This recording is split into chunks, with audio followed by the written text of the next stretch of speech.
la maestra Janet, es magistrado del Tribunal Superior de Justicia de la Ciudad de México. Magistrado, como siempre, es un gusto y un honor tenerlo con nosotros. Nuevamente, muchísimas gracias por acompañarnos esta tarde. Cedo cámaras y micrófonos.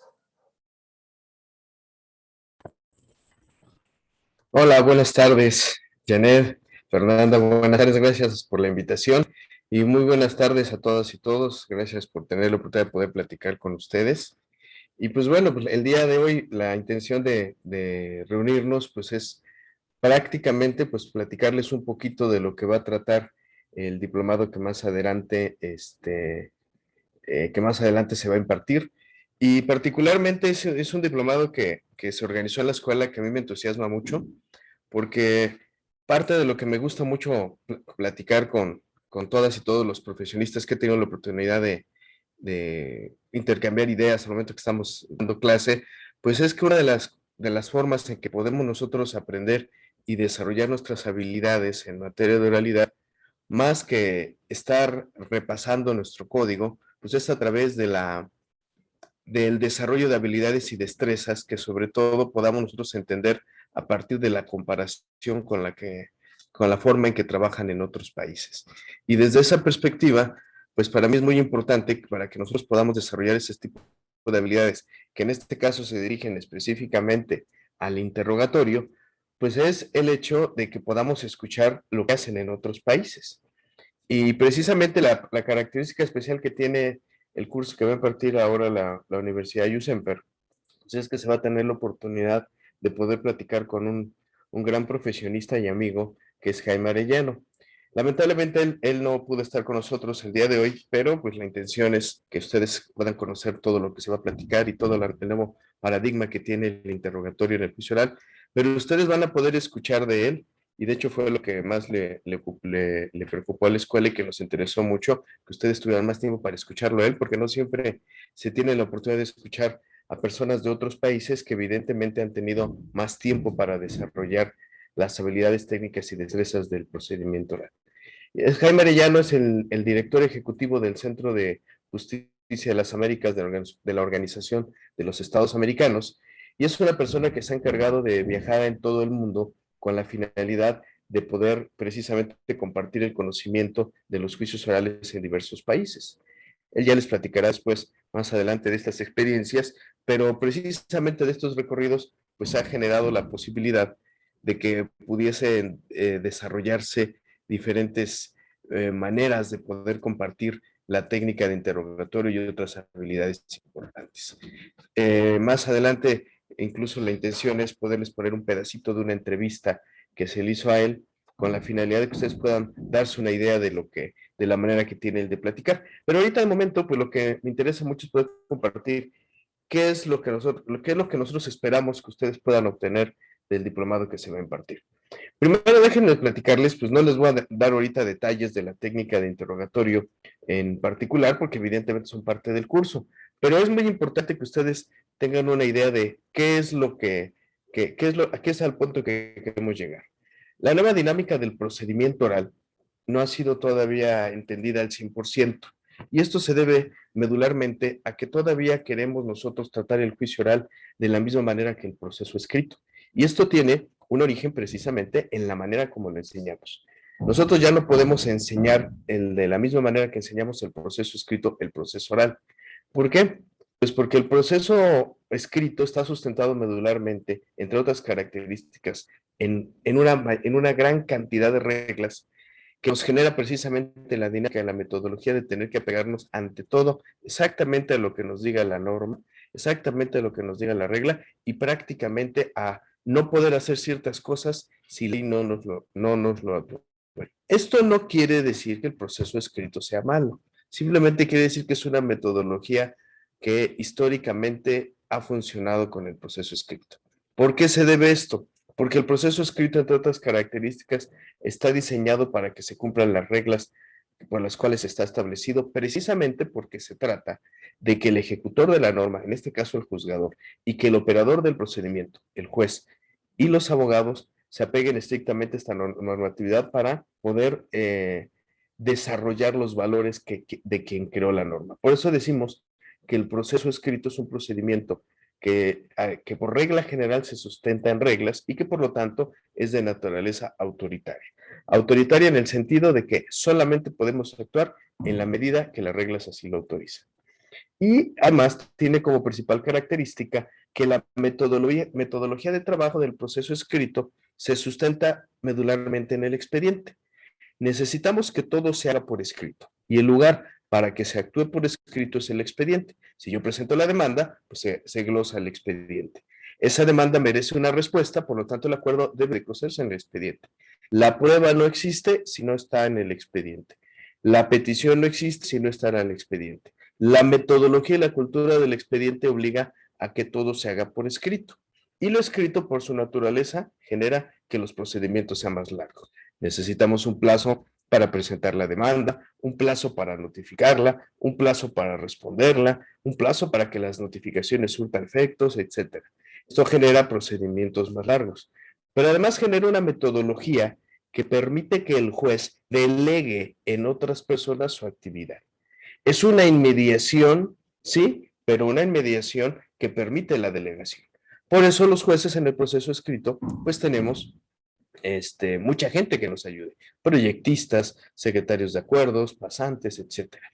En la medida que nosotros deleguemos, podemos nosotros hacer más. Voy a tener varios proyectistas para poder hacer más demandas, voy a tener varios secretarios para poder llevar varias audiencias.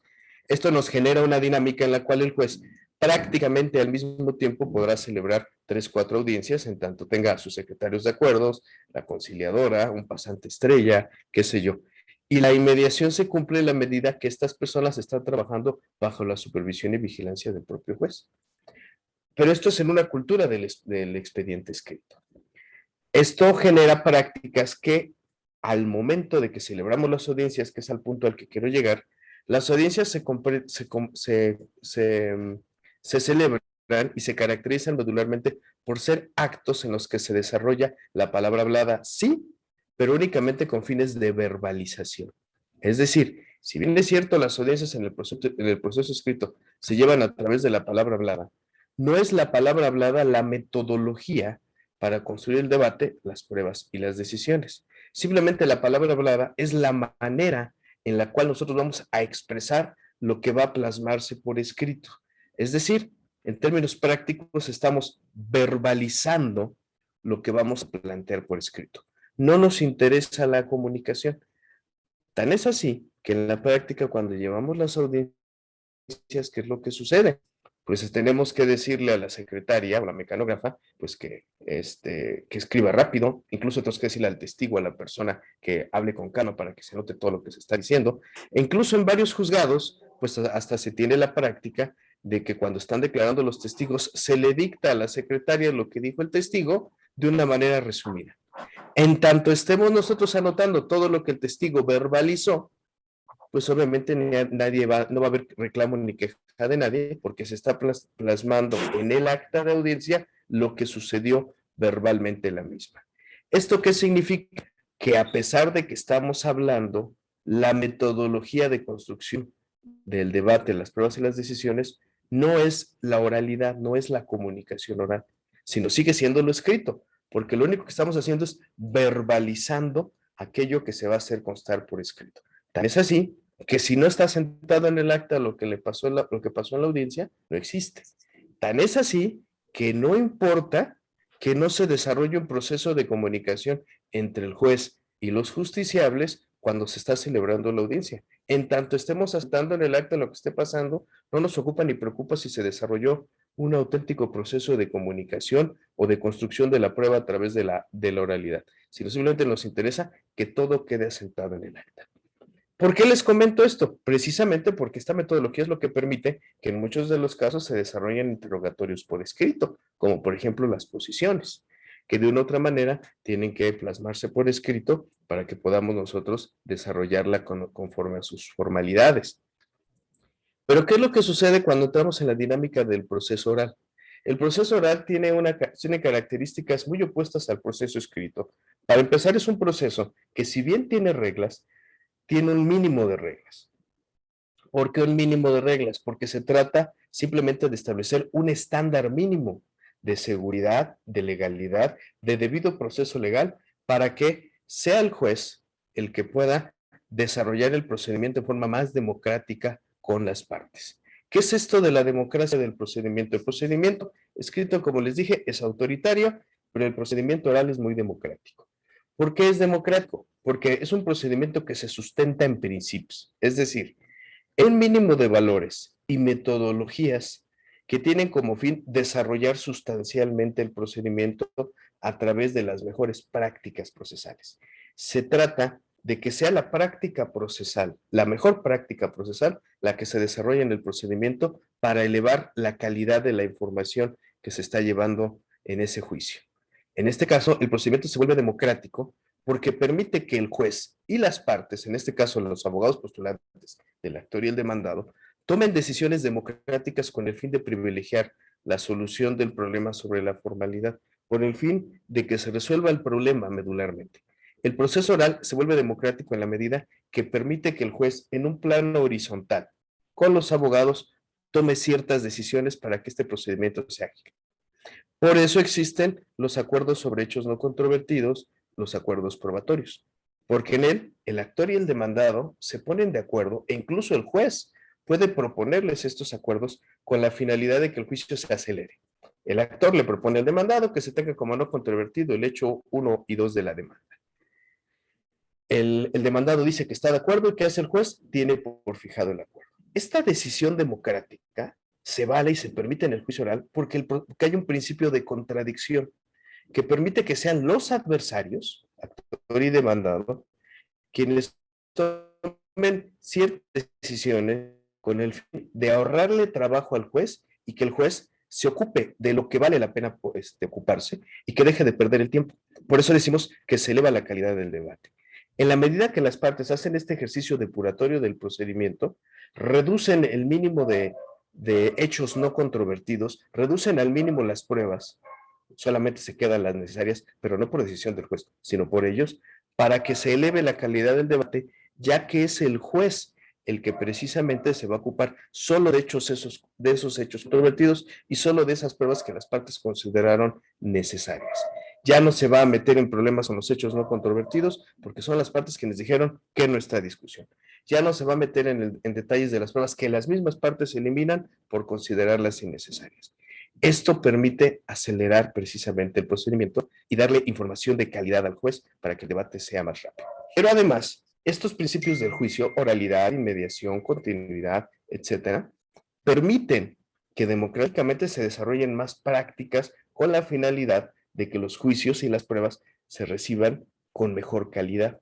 Se trata de construir debate, pruebas y decisiones con calidad. En este sentido, los principios no nada más se convierten en valores, en estándares mínimos, se convierten en metodologías de trabajo, es decir, en diferentes maneras de hacer y construir las cosas. Aquí, por ejemplo, en el juicio oral, lo que interesa no es hablar, lo que interesa es que se desarrolle un auténtico proceso de comunicación para la construcción de las pruebas, el debate y las decisiones, de manera tal que este proceso de comunicación sea precisamente el fundamento para la construcción de estas pruebas, de este debate y de estas decisiones. Lo mismo sucede con los demás principios, continuidad, concentración, igualdad. Esto permite precisamente que cuando estamos en una audiencia, a una audiencia de juicio oral, a diferencia de una audiencia de proceso escrito, aquí sí nos interesa que haya un proceso de comunicación. Un juez oral que celebra una audiencia en la cual no se desarrolló un auténtico proceso de comunicación con el justiciable, con los abogados, no está desarrollando una buena audiencia oral y no está cumpliendo con el principio de oralidad. Un juez que impide que la prueba se construya a través de un buen proceso de comunicación entre el que interroga y el interrogado, es un juez que no está permitiendo el desarrollo auténtico del principio de oralidad con el principio de contradicción y de continuidad en la construcción de esa prueba. Por eso es muy importante que tengamos esta plática para que ustedes vayan viendo cuál es la importancia de poder conocer las técnicas de interrogatorio en el proceso oral civil y mercantil. Porque aquí ya no se trata de que digamos, pues vamos a interrogar, me llevo mi lista de preguntas o me llevo mi pliego de posiciones y bueno, pues no se presentó, pues me voy a poner a leer las preguntas o voy a hacer las preguntas por escrito, etcétera. Ya no se trata, por ejemplo, de que el abogado formula la pregunta, el juez la califica y hasta que el juez la califique, el testigo responde. Esta triangulación que se da en el proceso escrito ya no se puede desarrollar en el proceso oral, porque en el proceso escrito lo que estamos haciendo era verbalizar el acto hablado y se interrumpían los procesos de comunicación. Ahora en el proceso oral, la forma de construir el testimonio, llamémosle prueba confesional, testimonial o incluso el interrogatorio de peritos, es completamente diferente. Porque aquí, si quiero cumplir el principio de oralidad, que entre otras cosas implica un auténtico proceso de comunicación, pues lo que tenemos que hacer es permitir que verdaderamente haya comunicación entre el que interroga y el interrogado.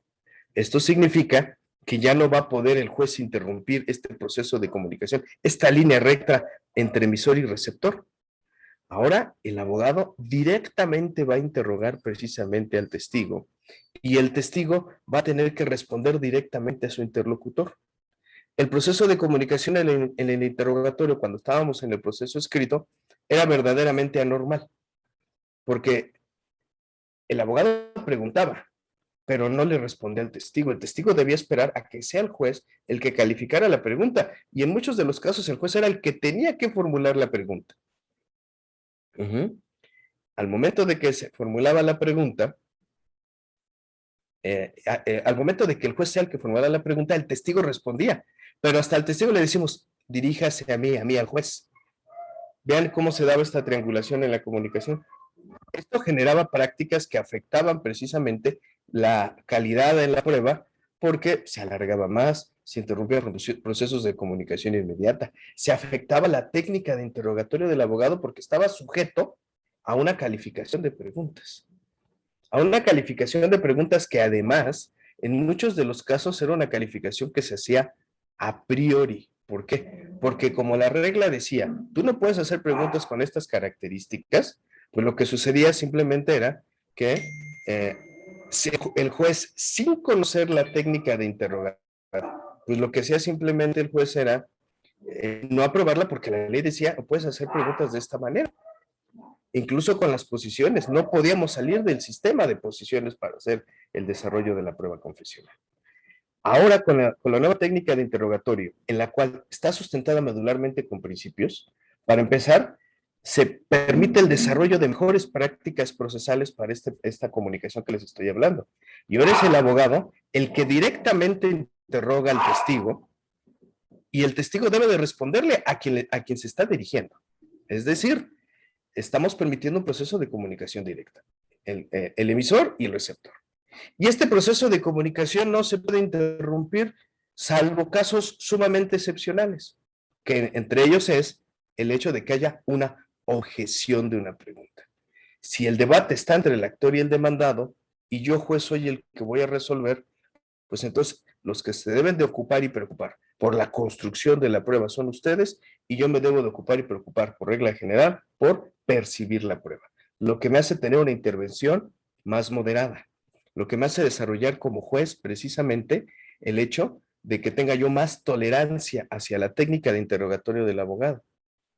Y quien debe en todo caso de oponerse por regla general debe de ser él o la contraparte. Y para eso hay una objeción. Señor juez, objeto, lo escucho, bla, bla, bla, bla. Abogado, va de entero a retirar su pregunta. La retiro, perfecto. La voy a defender. Deme sus argumentos y entonces yo resuelvo.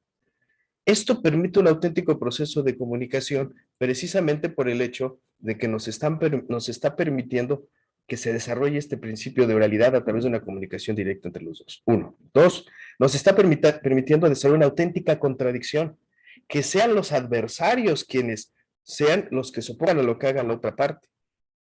Eso da como principal característica que sean ustedes como abogados postulantes los protagonistas en la construcción de su prueba y que seamos los jueces quienes nos ocupemos y preocupemos de conducir y moderar el debate, lo que implica que no es que los jueces vayamos a estar callados y que los dejemos que se estén matando, que pregunten lo que quieren, no, implica que nosotros, nuestra intervención va a ser más operativa y funcional, es decir, en la medida que yo vea que ustedes no se estén saliendo o desviando del debate, adelante, pero si veo que se salen, los jalo, los oriento.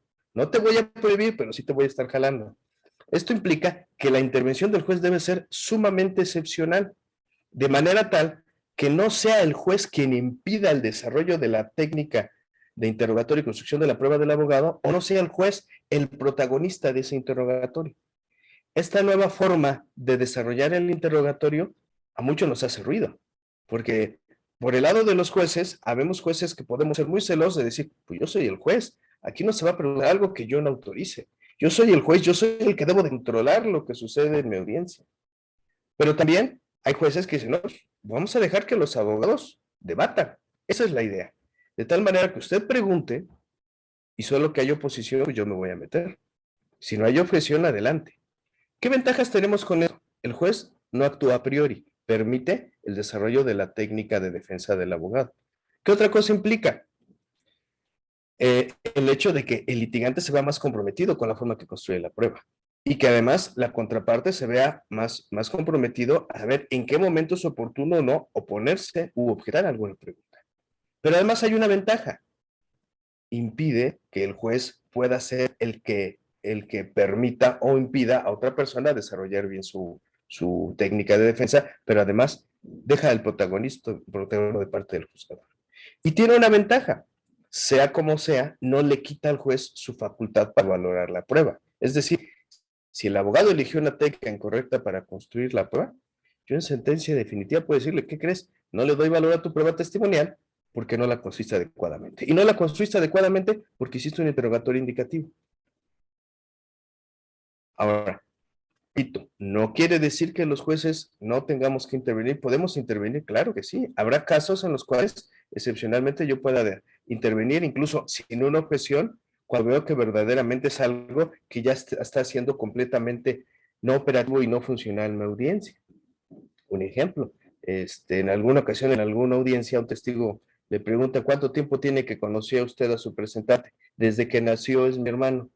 Y el abogado llega y le pregunta, la contraparte al momento de interrogar, oiga, diga usted cómo nació su presentante, por parto natural o por cesárea. Será una pregunta que evidentemente salía del todo contexto racional la necesidad de esa pregunta. Entonces ahí se intervino oficiosamente el abogado. Haga un contrainterrogatorio que me aporte información de calidad, porque de otra manera ese tipo de preguntas pues, es completamente inconducente. ¿Sí? Pero era algo que verdaderamente sí ameritaba de manera muy excepcional la intervención del juez, pero habrá casos en los cuales pues no es necesario, a fin de cuentas es el abogado el que tiene que hacer el interrogatorio correcto y que tiene que asumir esa responsabilidad. Si no sabe interrogar, pues no va a construir una buena prueba porque pues no le va a dar valor a esa prueba. Veo que me están escribiendo algo aquí, dice, las dudas que vayan a surgir, bueno, es otra cosa, en el interrogatorio que se realiza en el desahogo de la prueba confesional, en caso de que las preguntas excedan el fin de la prueba, ¿se pueden objetar? Claro que sí. Ese es el fin de la objeción. No me quiero adelantar un poco, pero parte de lo que les vamos a platicar, Jaime Arellano y yo, va a ser no nada más la técnica de interrogar y contrainterrogar, sino incluso también un poquito de la técnica de objeción. Les voy a platicar un poco muy rápido para que ahora sí, como quien dice, se den una idea de esta situación de la nueva técnica de la objeción.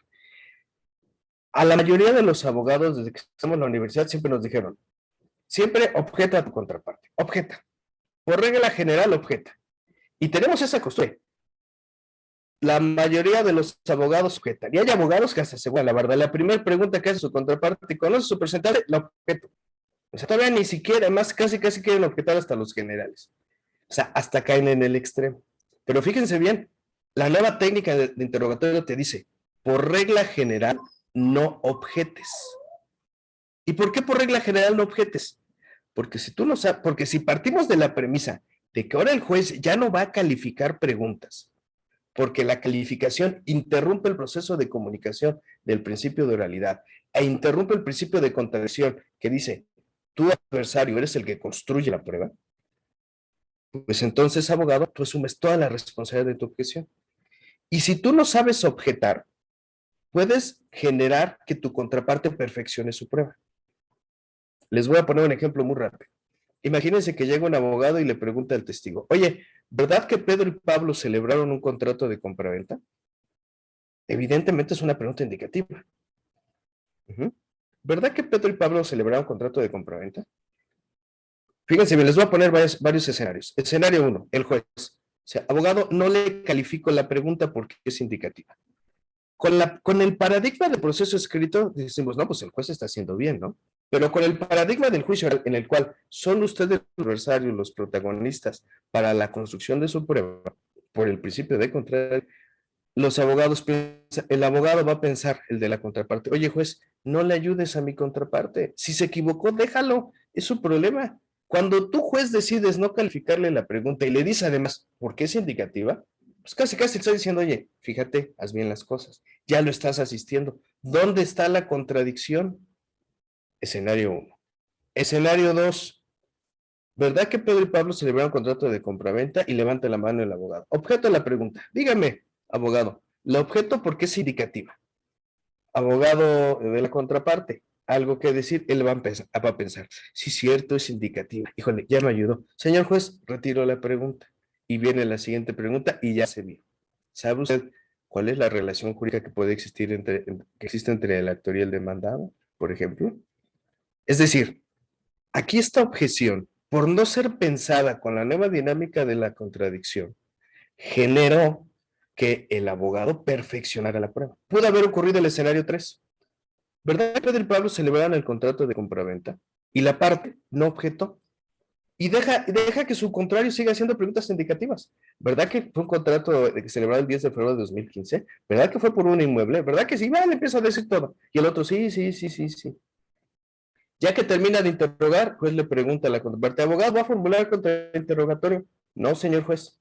Sin embargo, en este momento vengo a objetar el testimonio del testigo que acaba de declarar en razón que respondió a un interrogatorio indicativo en el que evidentemente fue el abogado el que le proporcionó la información al testigo para que éste la confirmara. ¿Cuál fue la diferencia entre todos los escenarios que les puse? En este último escenario, el juez se mantuvo completamente ajeno e imparcial, privilegió el principio de contradicción. El juez fue única y exclusivamente moderador del debate y conductor. No se metió en la manera que se construye la prueba. Siguiente punto importante. Permitió el desarrollo de las habilidades de los abogados. El abogado que ofreció la prueba cometió el error de no saber interrogar, pero es su problema. Él es el adversario. El otro abogado fue muy hábil en no objetar y desarrollar la contradicción en otro momento, de manera tal que ya no, no objetó la pregunta, pero sí objetó el testimonio. Incluso pudo haber hecho otra cosa el abogado, esperarse a los alegatos y en los alegatos decir, oye, por cierto, no le des valor a la prueba testimonial porque respondió un interrogatorio indicativo. ¿Por qué se los planteo de esta manera? Porque quiero que vean el nuevo paradigma del desarrollo del interrogatorio. Aquí ya no podemos arrojarle al juez la responsabilidad de calificar las preguntas, porque el juez ya no es responsable de la manera como se construye el testimonio. El juez debe ser responsable de percibir la prueba para poder emitir una sentencia de calidad. Y ustedes son los responsables de darle información de calidad al juez para que le emita una decisión de calidad en el sentido de responder a los planteamientos de ambas partes y de resolver exactamente lo que le están planteando. Veo que me escribieron otra cosa. Dice, en el internet que se puede objetar una respuesta, por ejemplo, cuando la información que arroja no fue aportada en la tarea del caso o bien excluida como hecho. Y luego me dice aquí, maestro, en el interrogatorio del testigo, juez puede concluir antes de emitir la sentencia que el testigo se basó en suposiciones, en creencias y que no están a los hechos directamente. Bueno, en relación a la primera pregunta, ¿se pueden objetar respuestas? No, sí se pueden objetar. Pero ojo, por eso les dije, la técnica de objeción ya es diferente. Yo no te digo, no puedes objetar respuestas, sí las puedes objetar, pero tienes que ver que sea la cuestión adecuada. Un ejemplo de una objeción de una respuesta es en la confesional. Imagínense que están deshogando una prueba confesional y le preguntan a su contraparte, ¿de qué manera pagaste, de qué manera dices tú haber pagado la deuda? Mira, me empieza a echar todo un rollo, es que fíjate que ese día se enfermó mi hijo y que mira que acá, y empieza a platicar toda la historia, pero no responde categóricamente a la pregunta. Ya que termina de omitir la respuesta, le digo al juez, señor juez, objeto la respuesta de mi contraparte, ya que no respondió categóricamente a la pregunta que le formulé. Por lo tanto, te pido, le hagas efectivo el apercibimiento consistente en tener por presuntamente ciertos los hechos que pretendo demostrar con esta prueba. ¿Por qué? Porque fue vacío. Es una manera, es una forma en la cual se puede objetar la respuesta. ¿Me explico? Ese es un ejemplo. Y luego me dicen aquí, si el juez puede concluir antes de emitir la sentencia que el testigo se basó en una suposición o creencia, yo considero que no. El momento para que el juez haga un pronunciamiento de la manera o las razones o la credibilidad o no de un testigo, forzosa y necesariamente tiene que ser en la sentencia definitiva. ¿Sí? Habría que ver si hay algún caso en concreto que quieran plantear, pero yo creo que no tiene que ser en sentencia.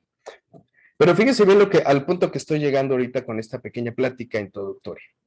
La manera de formular el interrogatorio ya cambió. ¿Por qué? Porque ahora los jueces tenemos una responsabilidad y ustedes otra.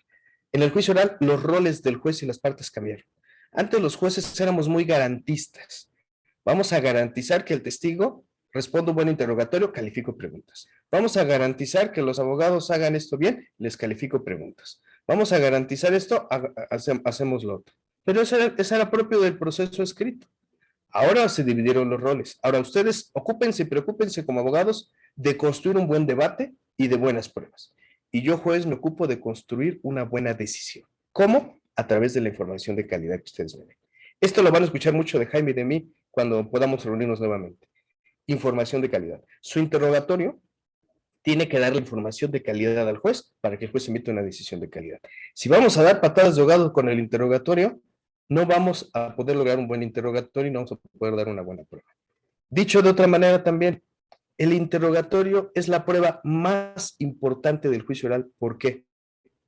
Porque si estamos diciendo que el juicio oral se rige por principios, oralidad, inmediación, continuidad, contradicción, igualdad, etcétera, y que estos principios no nada más son valores, sino metodologías de trabajo, tenemos que tomar conciencia ahora como jueces y abogados de que la información de mayor calidad es la que se da en audiencia.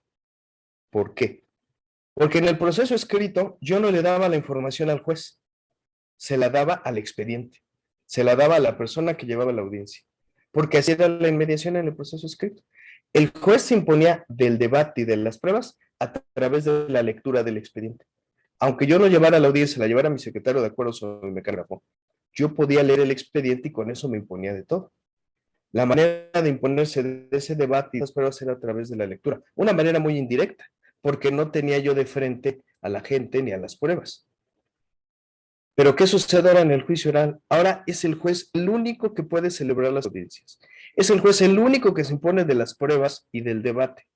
Y de esta manera, cuando estoy en una audiencia como abogado, me debo de preocupar y de aprovechar que está el juez ahí para poderle comunicar, principio de oralidad, adecuadamente ese debate y esas pruebas.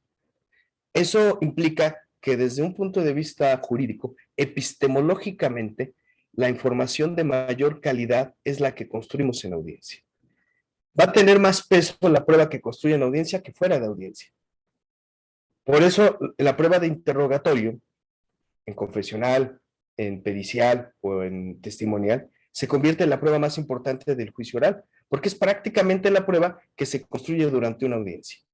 En la medida que yo pueda interrogar a alguien o que a través del interrogatorio le pueda yo proporcionar al juez información en una audiencia, en esa medida le estoy dando información de calidad.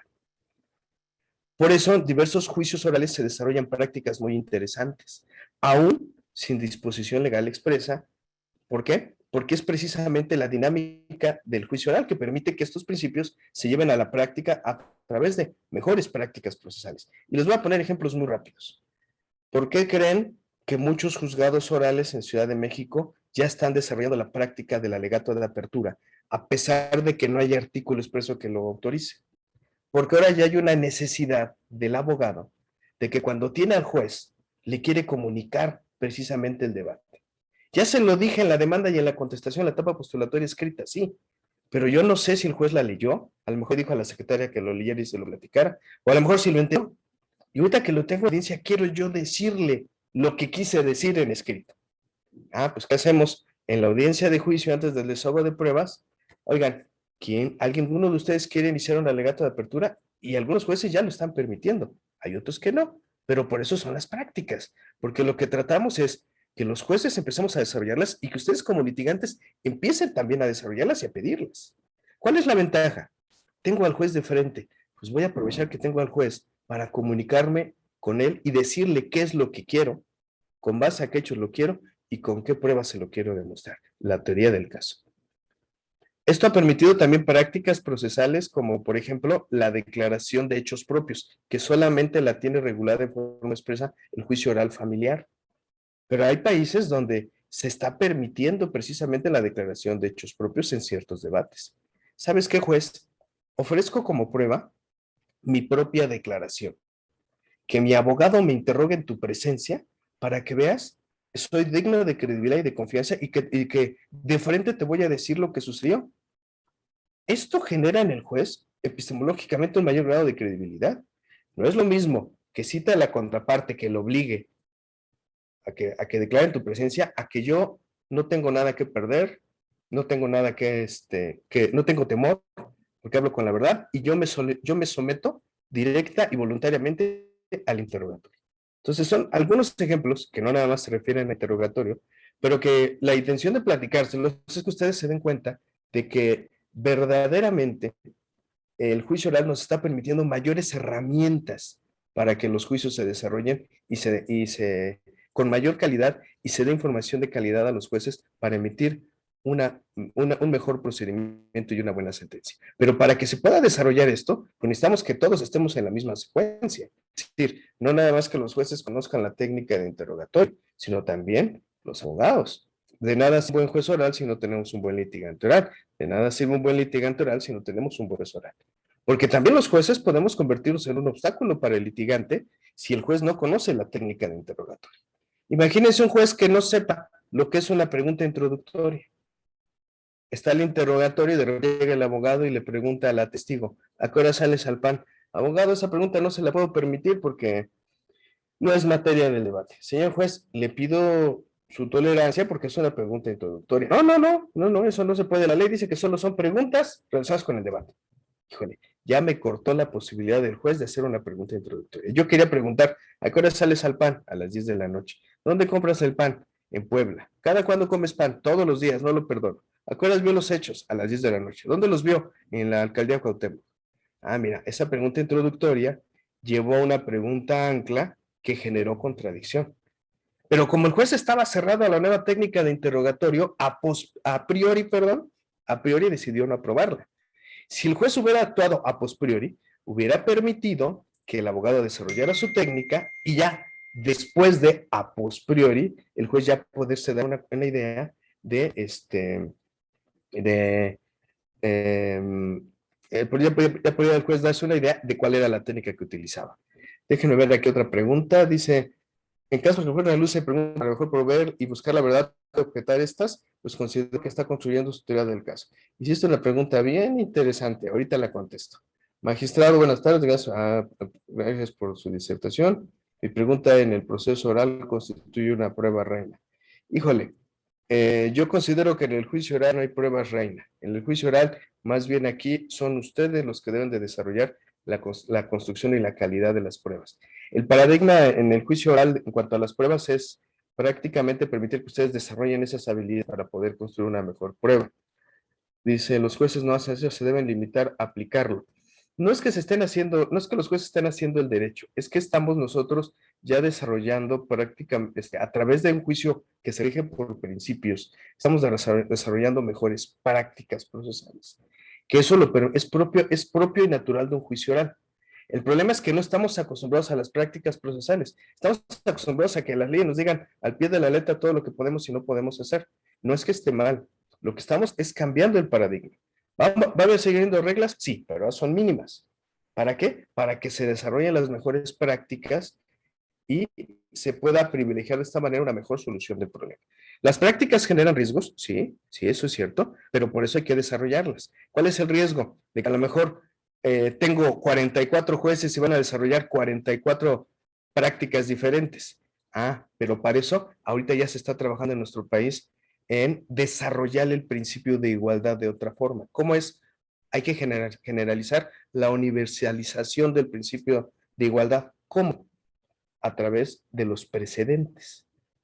Los precedentes no es algo como lo maneja la reforma constitucional que acaba de publicarse. Los precedentes de oralidad son mejores prácticas que tengan a unificarse por parte de los jueces. Los jueces tienen que trabajar en sus precedentes procesales en el sentido de tratar de unificar sus prácticas. Los litigantes también tienen que hacerlo. Los jueces están obligados a tratar con igualdad todos los casos semejantes. No nada más los de juzgado, sino los que se hacen en general. Por eso en muchos países como Chile, Argentina, y Colombia ya están trabajando en la cultura del precedente procesal, que no es otra cosa más que tratar de unificar las prácticas procesales. Y lo están desarrollando de muchas formas. El precedente precisamente busca este tipo de situaciones. Y en términos prácticos les puedo decir que genera más ventajas para desarrollar un mejor procedimiento, porque permite desarrollar pragmáticamente la mejor manera de desarrollar el procedimiento. Entrando a la pregunta que aquí me formularon sobre si el juez puede formular o no preguntas, esa es una discusión mundial y les voy a decir por qué. La teoría del caso solamente la construye el actor y el demandado, nada más. El juez no construye la teoría del caso. El juez solamente la identifica y lo utilizamos para emitir nuestra sentencia. Eso ha generado que en muchos países se pelee desaparecer aquellos artículos que facultan al juez a hacer preguntas para clarificar testimonios o pruebas para mejor proveer. Porque precisamente como lo dice aquí el comentario, si un juez hace una pregunta para mejor proveer o aporta una prueba para mejor proveer, lo hace, o quiere saber la verdad histórica de los hechos, lo hace porque él ya tiene su propia teoría del caso. La teoría del caso del demandado, la del actor, y todavía el juez dice, pues yo creo que ni del actor ni del demandado, creo que es otra. Entonces ya son tres teorías del caso. Por eso en muchos países se está peleando que los jueces no ejerzan esa facultad. En ese sentido, lo que se está haciendo es que en muchos países esta facultad está desapareciendo y en otros pues se está sensibilizando a los jueces para que procuren no ejercer esa facultad. No se trata de que les desarrolle una plática extensa, simplemente una breve introducción. Sin embargo, yo ahorita quisiera detener la plática. Todo esto que les estoy comentando, a detalle se los va a platicar Jaime Arellano y se los voy a platicar yo, cuando tenga la oportunidad de volver a verlos a ustedes, pero ahora sí se los platicaré, digamos, a mayor detalle, ya con zonas un poquito más específicas. La intención era ahorita casi dejarlos así en suspenso para que ustedes pudiesen ver la nueva dinámica de este interrogatorio y que ojalá pudiesen ustedes aprovechar la oportunidad de que pues, vamos a tener aquí a un ponente como Jaime Arellano que tiene una experiencia internacional sobre el interrogatorio y que yo también pues voy a platicarles, nada más que a mí me interesa más que lo escuchen a él que a mí, porque él viene de otro país y yo estoy aquí. Pero la intención es que podamos aprovechar esta experiencia. No sé si tengan alguna duda, un comentario que hacer, aparte de los que ya les expliqué. Aquí me dicen que es de la escuela, que por si pueden hacer alguna pregunta, adelante. Dice aquí, entonces, las mejores prácticas se basan en un sistema de precedentes que aún no existen. No, las mejores prácticas se basan precisamente en la mejor manera, en el mejor hacer, en el mejor desarrollo de los principios. La manera como esas mejores prácticas se pueden unificar es a través de generar cultura de precedentes. No es que no existan, es una cultura. No estamos acostumbrados a trabajar con la cultura del precedente. ¿Qué quiere decir esto? No estamos acostumbrados los jueces a sentarnos entre sí a decir, oye, fíjate que yo cuando voy a interrogar a un testigo, lo siento del lado derecho. No, fíjate que yo lo siento del lado izquierdo. Fíjate que yo lo siento en medio. Pero por poner ese ejemplo de esa manera. Entonces, ¿y por qué los jueces estamos acostumbrados a esa manera? Porque estamos acostumbrados a trabajar de otra por el proceso escrito. Sienten ustedes un grupo de jueces a ponerse de acuerdo y es difícil. ¿Por qué?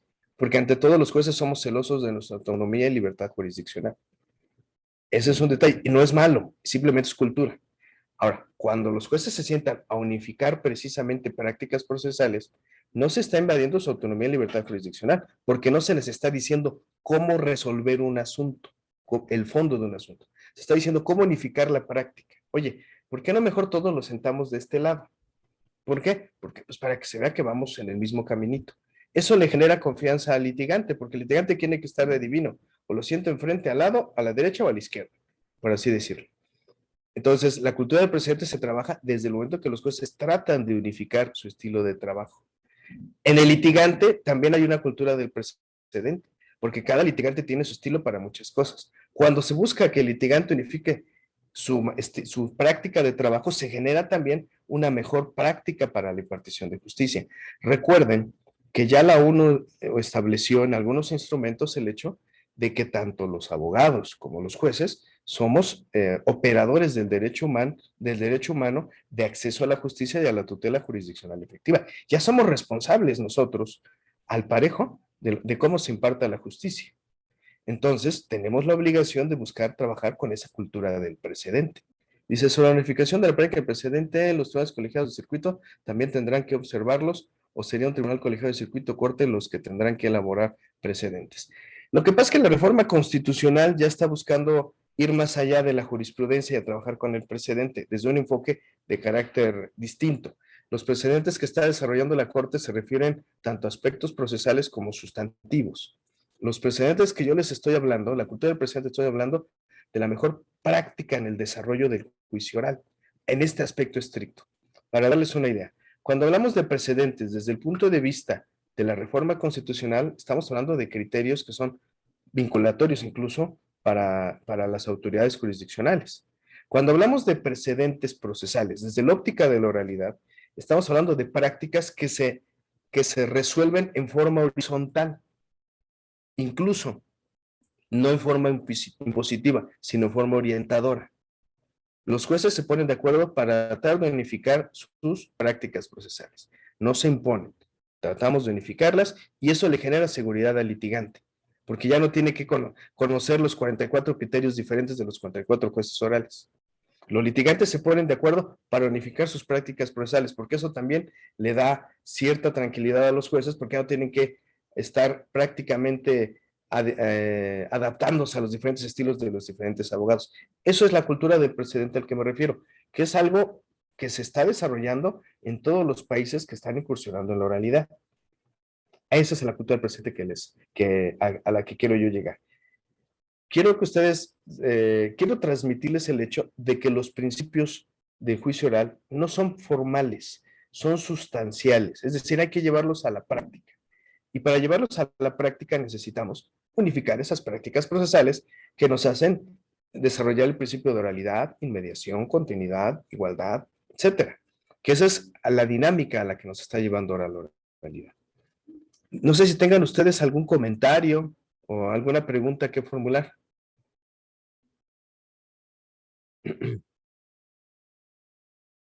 Según me comentaron, creo que tenemos aproximadamente una hora para platicar. Entonces, si no tienen algún comentario, pues yo lo que quisiera yo aquí para cerrar nuestra plática es el hecho de hacerles notar que de que la técnica de interrogatorio y contrainterrogatorio, les reitero, es lo más importante en el juicio oral. Quiero que ustedes tomen conciencia de que en el proceso escrito había una necesidad de que ustedes platicaran con el juez. ¿Cuántas veces no iban con nosotros y nos decían, oiga, quiero hacer un alegato de oreja con usted? Porque la necesidad surgía de qué? Bueno, ya se lo dije todo por escrito, pero yo necesito ver al juez, yo le quiero ver las reacciones, ¿no? Incluso cuando iban a hablar conmigo, me acuerdo que nos veían así con ojo biónico para ver cómo reaccionábamos, si sonreíamos, si movíamos la cabeza, decíamos, no, pues el abogado se iba con la idea de que no, pues sí me puso atención, no, ya me dijo que sí, dijo que no, hijo, le va a salir en contra. Eso lo hicimos mucho en el proceso escrito porque necesitábamos comunicarnos con el juez. Ahora ya tienen al juez, ahora hay que aprovecharlo, pero no hemos sabido aprovecharlo. Todavía en el proceso escrito muchos abogados buscan al juez para hacer alegato de oreja. Oye, ¿para qué quieres hacer alegato de oreja conmigo si ahí tienes la audiencia? Pero como que en la audiencia sienten al juez todavía ajeno, ¿no? Al contrario, hay que buscar la manera de sentir al juez más cerca. ¿Y cómo? Pues a través de desarrollo de técnicas, habilidades y destrezas. En el caso específico de la interrogatorio, que es lo que vamos a platicar, quiero que ustedes vean que es la mejor oportunidad de generar información de alta calidad para el juez. Porque debemos de considerar que en la dinámica del juicio oral tiene más calidad la prueba que construye una audiencia, que es el lugar donde tengo al juez, que cualquier otra prueba. Entonces, en la medida que ustedes desarrollen interrogatorios muy hábiles, en esa medida le van a dar mucha, muy buena información. Aquellos que ya tienen mucho tiempo ligando, recordarán que cuando empezó el juicio oral mercantil, todavía existían las posiciones. Si mal no recuerdo, creo que duraron vigentes como un año. Los que tuvieron la oportunidad de llevarlo allá en ese tiempo no me dejarán mentir que verdaderamente se vio muy complicada la oralidad en ese tiempo porque nos llevaban pliegos de posiciones de 200 posiciones. A mí me tocó una audiencia con 500 posiciones y no se presentó el demandado. Le dije al abogado, aquí está su pliego, léame cada posición. Y se aventó a leer cada posición y cada que lee una posición se califica de legal, se detiene por confeso. Y así andábamos. Había jueces más prácticos que llegaban y decían, lea todas las posiciones y al final calificó todas. El libro era lo de menos. Pero nos dimos cuenta cómo es que las posiciones no eran útiles en la oralidad y eran pérdidas de tiempo. Ahorita que ya estamos en la oralidad, que ya ustedes tienen más armas en la confesional para hacer confesar a su contraparte, la mayoría de los abogados siguen formulando posiciones en la confesional porque no tienen la idea de qué otra manera interrogar a su contraparte en una confesional. Ya no nada más son posiciones, ahora le puedes hacer preguntas abiertas, cerradas, optativas, introductorias, etcétera, pero no la aprovechan. Y estamos ya por cumplir, que será como 6 años, 7, en la oralidad aquí en Ciudad de México. Y que a estas alturas del partido, todavía en confesional, sigan formulando posiciones, pues está grave. Uh-huh. Por eso para nosotros es muy importante dar la importancia a esta, este, a esta dinámica de la técnica de interrogatorio. Es importantísimo que desarrollemos la nueva forma de interrogar para darle mayores elementos al juez, información de calidad, para emitir una decisión de calidad. Veo aquí otras preguntas. Dice, llamar de forma igual procedente a dos cosas distintas parece error de lógica. Sinceramente no entendí la pregunta, pero estoy aquí al tanto por si la quieres formular. Muchos litigantes prefieren el alegato de oídas porque creen que así se sugestiona al juez y evitan audiencia porque ahí está su contraparte y claro, se puede objetar su posición o pregunta. Yo creo que sí, pero el litigante tiene que verse aperturado a las nuevas formas. De hecho, muchos jueces desarrollamos la práctica que señalada la audiencia preliminar, ya no recibimos a ningún abogado, a ninguno, de ninguna y de otra parte. ¿Por qué? Porque entonces, fíjense, estamos generando prácticas que la Corte Interamericana diría que afectarían nuestra imparcialidad. No estamos aparentando imparcialidad. ¿Por qué? Porque habiendo un lugar para que platiquen con nosotros, que es la audiencia, vienen y platican conmigo fuera de audiencia, pues se duda más de mi imparcialidad. Lo que ustedes tienen que hacer ahora es desarrollar otras técnicas para aprovechar la presencia del juez y poder de esa manera hacer su alegato. Por ejemplo, la verdad es de que no sabemos alegar, no vamos a hacer alegatos finales, seguimos haciendo alegatos de carácter jurídico. Y la técnica de alegatos de realidad te dice, no te metas en cuestiones legales en tu alegato final, vete a llegarle así que al lado pasional.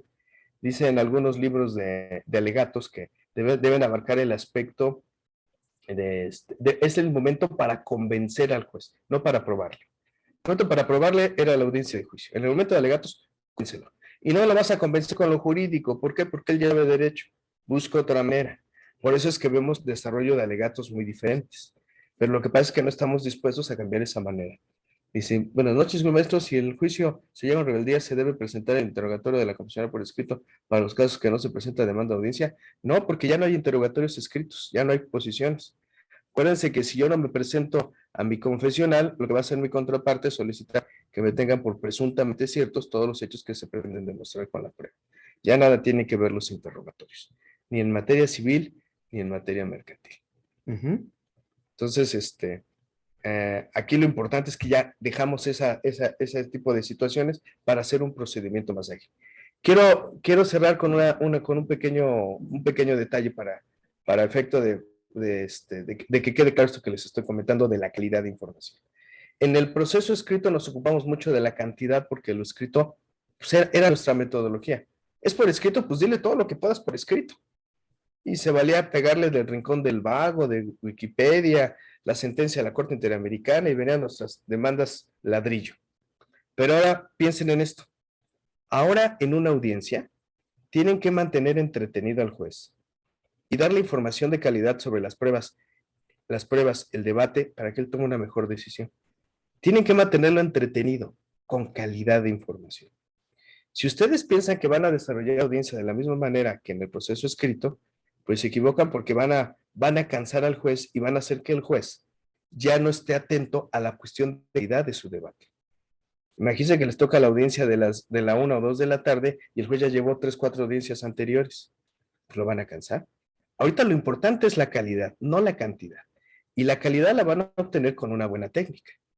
Ya esos interrogatorios de 50 a 100 preguntas, a ver de cuáles de las 100, quién quita y pegaba, ya no son funcionales. Ahora tienen que desarrollar buenos interrogatorios. Y el estándar internacional que mantienen la mayoría de los manuales de técnica de interrogatorio nos dicen, un buen interrogatorio debe desarrollarse como máximo 10, 15 minutos. Un buen contrainterrogatorio, 3 minutos 2. Fíjense bien, 3 minutos 2.